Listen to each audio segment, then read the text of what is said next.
ಹುಬ್ಬಳ್ಳಿಯಲ್ಲಿ ಆಕ್ಟಿವ್ ಆಗಿದ್ದಾರೆ ಡಿಜಿಟಲ್ ಕಳ್ಳರು. ಕೋಟಿ ಕೋಟಿ ಬ್ಯಾಂಕ್ ಬ್ಯಾಲೆನ್ಸ್ ಇದ್ದಂಥವರೇ ಅವರ ಟಾರ್ಗೆಟ್. ಅದು ಹೇಳಿ ಕೇಳಿ ನಿವೃತ್ತಿಯಾದಂಥವ್ರು, ವಯೋಸಹಜ ನಿವೃತ್ತಿಯಾದಂಥವರು, ಮರ್ಯಾದೆಗೆ ಯಾರು ಹೆದರ್ತಾರೋ, ಮರ್ಯಾದೆಗೆ ಹೆದರಿ ಮನೆಯಲ್ಲಿ ಯಾರು ಕುಳಿತುಕೊಳ್ತಾರೋ ಅಂಥವರ ಟಾರ್ಗೆಟ್ ಇಲ್ಲಿ. ಡಿಜಿಟಲ್ ಅರೆಸ್ಟ್ ನೆಪ ಹೇಳಿ ಹಲವರಿಗೆ ವಂಚನೆಯನ್ನು ಮಾಡಲಾಗಿದೆ. ಹುಬ್ಬಳ್ಳಿಯ ಮೊದಲ ಡಿಜಿಟಲ್ ಅರೆಸ್ಟ್ ಪ್ರಕರಣ ಇದು ದಾಖಲಾಗಿದ್ದು. ಅದೆಷ್ಟು ದಾಖಲಾಗದೆ ಮುಚ್ಚಿ ಹೋಗಿದ್ದಾವೋ ಗೊತ್ತಿಲ್ಲ. 76 ವರ್ಷದ ವ್ಯಕ್ತಿಗೆ 1 ಕೋಟಿ ರೂಪಾಯಿ ಪಡೆದು ಪಂಗನಾಮ ಹಾಕಲಾಗಿದೆ.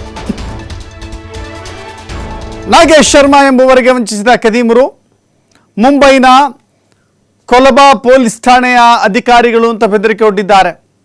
RTGS ಮೂಲಕ 1